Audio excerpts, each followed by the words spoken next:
Third question வந்து பாத்தீங்கன்னா இன்ஸ்டாகிராம்ல ஒரு இன்ட்ரெஸ்டிங்கா கேட்டிருந்தாரு ஸ்டார்வின் டிராகன் அப்படின்ற ஒரு யூசர் நேம்ல. ப்ரோ 2015 ஐபிஎல் பாயிண்ட்ஸ் டேபிள்ல பாத்தீங்கன்னா மும்பை இந்தியன்ஸ் என்னதான் வந்து நெகட்டிவ் நெட் ரன் ரேட்ல இருந்தாலும் செகண்ட் முடிச்சாங்க compared to RCB and Rajasthan. ஏன்னு பாத்தீங்கன்னா Mumbai Indians highest wins compared to both teams. அவங்க வந்து 8 வின் இருந்துச்சு.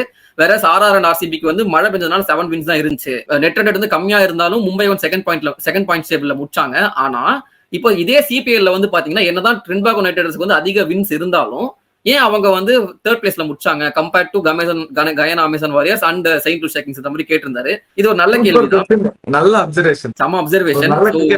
இந்த மாதிரிலாம் யோசிக்க முடியும். பயங்கரமா கிரிக்கெட் பாக்குறாரு இருப்பாரு போல. அவர் என்ன கேக்குறாருன்னா ப்ரோ ரூல்ஸ் மாறிச்சா அப்படின்ற மாதிரி கேக்குறாரு. அது ஒரு சின்ன விஷயம் தான் சொல்லுங்க. லைக் ஒவ்வொரு டோர்னமெண்ட்டுக்கும் ஒரு ரூல்ஸ் இருக்கும். ஐபிஎல் பொறுத்தவரையில பாயிண்ட்ஸ் ஃபர்ஸ்ட் பாப்பாங்க. பாயிண்ட்ஸ் வந்து ஈக்குவலா இருந்துச்சுன்னா வின்ஸ் பாப்பாங்க. வின்ஸ் அதிகமா இருக்கா அப்படின்னு பாப்பாங்க.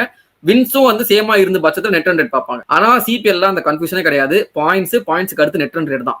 நெட் ரன் ரேட்டும் சேமா இருந்துச்சுன்னா தான் வந்து வின்ஸ் பார்ப்பாங்க. அது நெட் ரன் ரேட் மோஸ்டா சேமா இருக்க வாய்ப்பே இல்லை. ஸோ அங்கேயே வந்து இது பண்ணிட்டதுனால அதுதான். So CPL runs on net run rate.